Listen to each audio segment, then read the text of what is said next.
अस्सलाम वालेकुम। इस वीडियो का मकसद ये है कि कोरोना वायरस के हवाले से जो भी सवाल आपको आ रहे हैं बुजुर्ग अफराद के बारे में, उन सवालों का हम जवाब दें।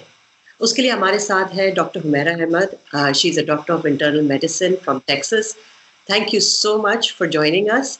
डॉक्टर, मेरा पहला सवाल तो मेरा आपसे ये होगा कि हम ओल्ड एज या एल्डरली या बुजुर्ग को डिफाइन कैसे करें? क्या एज के तहत करें? हम जब एल्डरली पेशेंट कहते हैं और इनके लिए जो प्रिकॉशन हम दे रहे हैं वो एज लिमिट जो स्टार्ट हो रही है वो 65 एंड अबव, चाहे वो मर्द हो औरत हो, पर 65 and above, that's how we say that those include an elderly population. अच्छा, 65 साल से ज़्यादा, मगर क्या इसमें कोई डिफरेंशिएशन होती है कि एक 65 साल का बंदा बहुत हेल्दी भी हो सकता है और एक को डायबिटीज़ वग़ैरह भी हो सकती है। तो क्या इसमें कोई 65 डिफरेंस? हम लोग 65 को हर क्राइटेरिया में डालते हैं डेफिनेटली। जिनके पास अंडरलाइंग मेडिकल कंडीशन है वो ज़्यादा रिस्क है कि वो ज़्यादा उनको इन्फेक्शन हो सकता है, लेकिन 65 के बाद आपका इम्यून सिस्टम थोड़ा वीक होता है, इसलिए हम सबको एक ही क्राइटेरिया में डालते हैं। डेफिनेटली जिनमें अंडरलाइंग मेडिकल प्रॉब्लम होती है उनमें हम ज़्यादा प्रिकॉशन लेने को बोलते हैं। नहीं, सो ये होता है कुछ केसेस में, सब में नहीं होता, मगर कोई अगर 65 साल का हो या उस एज ग्रुप में हो या उससे थोड़ा-सा ज़्यादा उम्र का हो और वो क्लिनिक जा रहे हैं फिज़ियोथेरेपी कराने या किसी और काम से उनका क्लिनिक आना-जाना होता है। इस वक़्त जो माहौल चल रहा है, क्या आप रिकमेंड करती हैं कि क्या क्लिनिक जाना उनके लिए रिस्की है या नहीं? मेरे ख्याल से इस सिचुएशन में हमें हर चीज से अवॉइड करना चाहिए। इवन अगर रेगुलर क्लिनिक्स हैं, आपकी रेगुलर फॉलोअप है, वो बिल्कुल पोस्टपोन होकर आपके 2-3 मंथ्स तक जा सकती हैं। आप अपने डॉक्टर से बात करते हैं, इसमें डॉक्टर्स बहुत हेल्पफुल हैं। अगर आपको सिंपली एक मेडिकेशन रिफिल करनी है या आपके कोई भी सिंपल प्रॉब्लम है, आप टेलीफोन में डिस्कस कर सकते हैं। बहुत जगह पे टेलीमेडिसिन स्टार्ट हो गई है, उस पे आप डिस्कस कर सकते हैं। बट क्लिनिक और हॉस्पिटल एक ऐसी जगह है जिधर जितना अवॉइड कर सकें आप ना जाएं। इसी तरह अ, फिजियोथेरेपी का भी आपने बोला, अगर वो थेरेपी इतनी अभी जरूरी नहीं है, उसको पोस्टपोन कर सकते हैं आप कुछ हफ्ते के लिए। और यही चीज हम यहाँ प्रैक्टिस करें कि जितना हम अवॉइड कर सकें face to face encounter with the patients. समाजी फासला, सोशल डिस्टेंसिंग की बात होती है कि 6 फुट का डिस्टेंस रखें। एक फैमिली जिसमें दादा-दादी भी हैं, उनके बच्चे भी हैं और उनके छोटे बच्चे भी हैं, तो साथ मिलके खाना वगैरह तो खाएँगे ना? तो क्या उसमें भी हम सोच रहे हैं कि 6 फुट का डिस्टेंस रखें या खाना भी साथ नहीं खा सकते? असल में किरण, इसको समझने का एक ये तरीका है कि अगर आपकी फैमिली में बीवी बच्चे और आपके नानी नाना या दादी दादा साथ रहते हैं तो एक फैमिली हो गई, राइट? उस फैमिली के हर मेंबर अगर इस चीज को गाइडलाइन को फॉलो अप करें कि सोशल डिस्टेंस, हाथ धोना, फेस को टच नहीं करना, अगर हर फैमिली मेंबर ये करे तो आपस में करने की कोई जरूरत नहीं है कि आप घर के अंदर आप वो सब कर रहे हैं। लेकिन अगर कोई भी एक फैमिली मेंबर बाहर जाके किसी से मिल रहा है, ग्रोसरीज कर रहा है या प्ले डेट्स हो रहा है, तो फिर वो आप अपने बड़ों को बचाना आपके लिए मुश्किल हो जाएगा। इसीलिए क्या जा रहा है कि हर कोई, बच्चे से लेके बड़े से लेके बूढ़े तक, सबको ये गाइडलाइन फॉलो करना है ताकि हमारे बड़ों को ये प्रॉब्लम ना हो। तो और अगर अगर हर फैमिली का बंदा ये करे तो आपस में आप बिल्कुल खाना खा सकते हैं एक साथ, क्योंकि आप वो सारा गाइडलाइन फॉलो कर रहे हैं। आप कोई वायरस बाहर से लेके नहीं आ रहे हैं। क्योंकि सब घर में है इसके लिए। बिल्कुल। सो इससे पहले हमने एक पीडियाट्रिशियन से बात की थी और वो ये कह रही थी कि बच्चे जो हैं वो कोरोना पॉजिटिव नहीं हो मगर कोरोना कैरियर ज़रूर हो सकते हैं, जिसके लिए एक थ्रेट आ जाता है घर में जो बुज़ुर्ग अफ़राद हों। तो हम किस तरह ये अश्योर करें कि जो बच्चे हैं वो कोरोना कैरियर नहीं है? किरण, इस सिचुएशन में कोई भी कोरोना वायरस कैरियर हो सकता है, एज क्योंकि अगर हम वो चीज गाइडलाइन फॉलो नहीं कर रहे हैं और लोगों से मिल रहे हैं, लोगों सोशलाइजिंग कर रहे हैं, तो हम कोई भी कैरियर हो सकता है। जरूरी नहीं होता कि हर बंदा सिम्टोमेटिक हो, इसीलिए बड़ों में ज्यादा सिम्टम्स आते हैं बनिस्बत यंगस्टर में।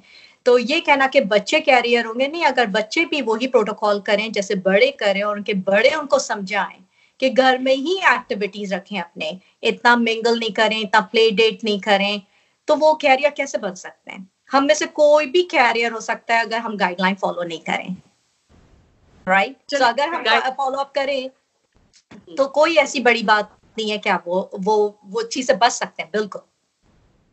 चलिए, गाइडलाइन फॉलो हो रही है।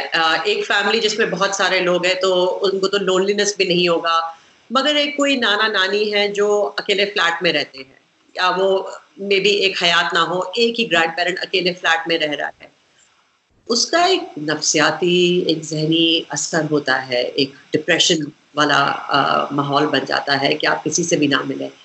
अ, उसके लिए आप क्या एडवाइस करती हैं? मैं आपको वही एडवाइस कर सकती हूँ जो मैं रेकमेंड अपने पेशेंट्स की फैमिली को करती हैं। ऐसे बहुत सारे एल्डरली पेशेंट जो अकेले रहते हैं और खुद इंडिपेंडेंट होते हैं, उनके लिए हमने बहुत सारी उनको एडवाइस किया है। फर्स्ट ऑफ ऑल, कोई एक फैमिली मेंबर उनको जाके चेक कर ले। जब चेक करे तो मास्क पहन ले, ग्लव्स पहने, वॉश करे और फिर भी 6 फीट का डिस्टेंस रखें उनके साथ। उनको ग्रोसरी ला के ड्रॉप ऑफ कर दें। वो कपल जो अकेले रहते हैं, they are allowed to go and have a walk, बस 6 फीट का डिस्टेंस रखें, क्योंकि ये ऐसा सिचुएशन है जिसमें yes they will be a depression, क्योंकि लोग ज्यादा बाहर नहीं जा रहे। पर अभी इस सिचुएशन में अगर हम ये चीज फॉलो कर लें, अपना guidelines, I am pretty sure will get over with this as soon as possible. तो चले, अगर एक कोई इंडिपेंडेंट है, एल्डरली है, 65 साल इतनी कोई बड़ी उम्र भी नहीं है, चले आप 70 भी ले लें, लोग होते हैं, आपको शॉपिंग जाना है, आपको शॉप पे जाना है, तो क्या आप बता सकती है कि क्या केयर उनको लेनी है शॉपिंग जाने के लिए, और क्या केयर उनको करनी है घर में वापस दाखिल होते वक्त? फर्स्ट ऑफ ऑल, जितना हो सके इस चीज को अभी अवॉइड करें। पर हाँ, जैसे आपने सिचुएशन किया कि उनको जाने ही जाना है, कुछ ग्रोसरी करने के लिए, कुछ खरीदने के लिए जो जरूरी है, तो मैं बोलूंगी कि वो तो एक तो ग्लव्स लेके जाएं, ग्लव्स पहन के जाएं, उस पर फिर मास्क लगा के जाएं।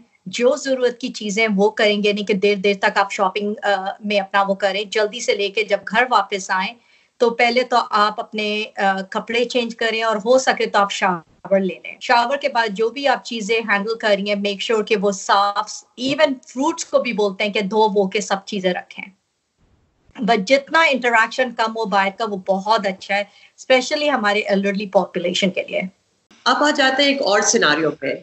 हो सकता है कि कोई हमारे बुजुर्ग फैमिली मेंबर बेड बाउंड हो, व्हील चेयर पे हो, मूव ना कर सके, उनको मदद की ज़रूरत हो। मसलन कि पाकिस्तान में ये अक्सर होता है कि लोग नर्स को बुलाते हैं, वो 12 घंटे की शिफ्ट करते हैं, दूसरी नर्स आते हैं 12 घंटे की शिफ्ट करते हैं, और इस तरह हमारा मामला, या कोई दिन दिन में नर्स आके फिर घर चले जाता है। अब आप बताइए कि इस सिचुएशन में, इस किस्म के सिनारियो जहाँ किसी को असिस्टेंस की ज़रूरत है, उसको हम किस तरह मैनेज करें, उनका रिस्क एक्सपोज़र का कम से कम करते हुए?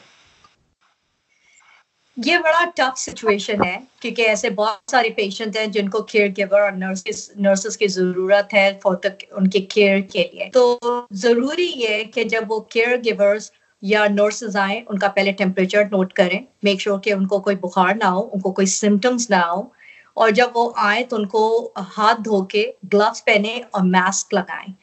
ऑफ कोर्स उनका थोड़ा इंटरेक्शन पेशेंट के साथ होगा, बट जितना वो कम से कम डिस्टेंस रखे वो ज्यादा अच्छा है। और उनका एटलीस्ट ट्वाइस अ डे उनका टेम्परेचर चेक करना चाहिए, क्योंकि उससे ये पता चलेगा कि वो जो नर्स और केयर गिवर भी है वो सिम्टोमेटिक नहीं है।